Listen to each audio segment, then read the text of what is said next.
Hello friends, super magic રસોઈમાં મિત્રો હું આપનું સ્વાગત કરું છું.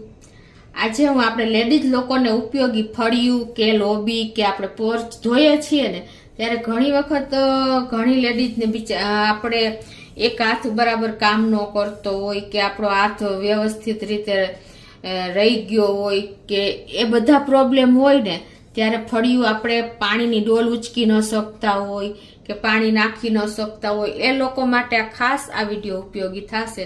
કેમ કે એક હાથે કામ કરવું હોય કે ઘણી વખત આપણને આળસ થતી હોય આમ હાથમાં કોઈ બીજી વસ્તુ પકડવાની, નળી છે કે કાંઈ પણ પાણી ઉચકવાની, તો તમને આ વિડીયો એકદમ ઉપયોગી થશે. તમને ગમે તો લાઈક કરજો, શેર કરજો અને સબસ્ક્રાઈબ કરવાનું તો ભૂલતા જ નહીં. અને મિત્રો બાજુમાં રહેલું બેલ આઇકનને પણ પ્રેસ કરજો જેથી કરીને લેટેસ્ટ વિડીયોની માહિતી તમને મળતી રહે.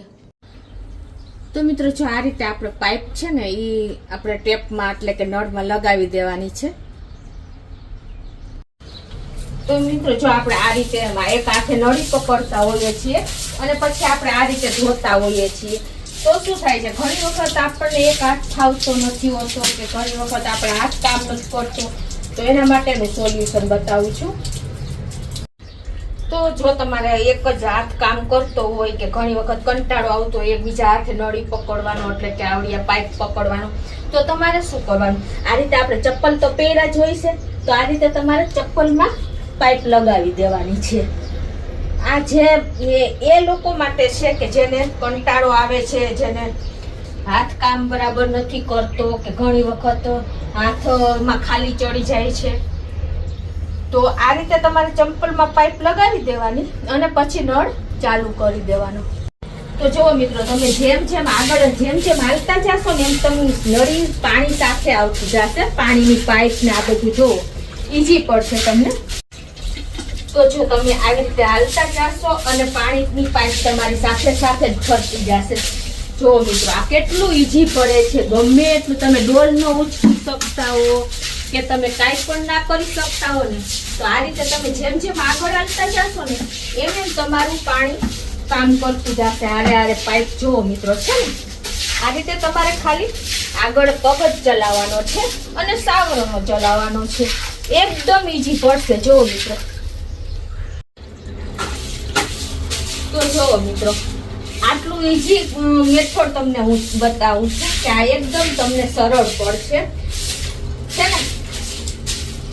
ગમે એટલું મોટું ફળિયું હોય કે ગમે એટલું તમારે ધોવાનું હોય તો આ રીતે તમે ઈઝીલી તમે કામ કરી શકશો મિત્રો. કોઈ પ્રોબ્લેમ પણ નહીં. આ સરખી તમારે ચપ્પલ સાથે પાઇપને ફિટ કરી દેવાની છે અને આ રીતે તમારે આગળ કામ કરતું રહેવાનું છે. તો જુઓ મિત્રો છે ને આ રીતે તમે કામ કરી શકો છો. જો ગમે એટલું મોટું ફળિયું હશે ને તો પણ તમે આ કામ કરી શકશો મિત્રો. હવે હું તમને બીજી ટ્રીક બતાવું છું. એમાં ઘણી વખત શું થાય છે ખબર છે મિત્રો, કે આપણે લોટ ચાળતા હોય છે તો વાસણ નીચેનું નાનું હોય છે અને આ મોટો હોય છે ને તો આ રીતે આપણે ઢોળાઈ જાય છે. જો આમાં કરીને તો બહાર લોટ વહી જાય છે આ રીતે. તો એનો આજે હું તમને આઈડિયા બતાવું કે તમારે બહાર પણ લોટ નહીં ઢોળાય અને ઇઝીલી તમારો વાસણમાં જ જશે. તો એના માટે તમારે શું કરવાનું ખબર છે કે તમારું વાસણ નાનું હોય, આંખ મોટો હોય અને બહાર લોટ જતો હોય ને તો તમારે એક ગ્લાસમાં લોટ લઈ લેવાનો. પછી તમારે એની ઉપર આ રીતે જારો ઊંધો વારી દેવાનો, બરાબર.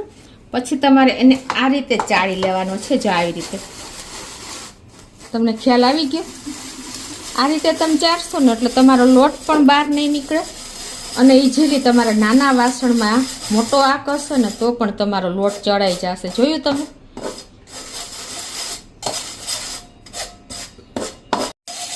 તો જુઓ મિત્રો છે ને આખો લોટ ચડાઈ ગયો ને, ખ્યાલ આવ્યો તમને? જરા પણ લોટ ઢોળાણો નથી અને આપણો લોટ નાના વાસણમાં મોટા આંખથી પણ ચડાઈ ગયો. તો હવે હું તમને ત્રીજી ટ્રીક બતાવું છું. તો એમાં જો આપણે ઘણી વખત વેસ્ટ ડબ્બા પડ્યા હોય છે આવા, ખબર છે તમને? તો આ ડબ્બાનો તમે રીયુઝ પણ કરી શકો છો કે આવા ડબ્બા નાના વધારાના પડ્યા હોય ને તો તમે એને આપણે રોટલી બનાવીએ છીએ ત્યારે આપણે અટામણ તરીકે લોટનો ઉપયોગ કરીએ છીએ ને તો એ તમે આવા વધારાના ડબ્બા હોય ને આપણે ઉપયોગ જ ન થતો હોય એમાં તમારા લોટને ભરી દેવાનો છે.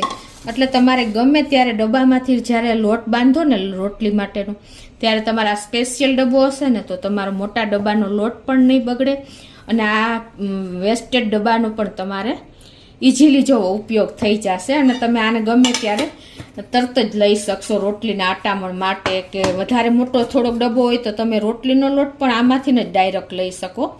એટલે વેસ્ટમાંથી બેસ્ટ તમે આવા સ્ટીલના ડબ્બા જો પહેલાંના પડ્યા હોય ને તો તમે આ રીતે ઉપયોગ કરી શકો છો મિત્રો.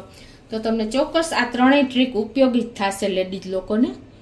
તમને ગમે તો લાઈક કરજો, શેર કરજો અને સબસ્ક્રાઈબ કરવાનું તો ભૂલતા જ નહીં.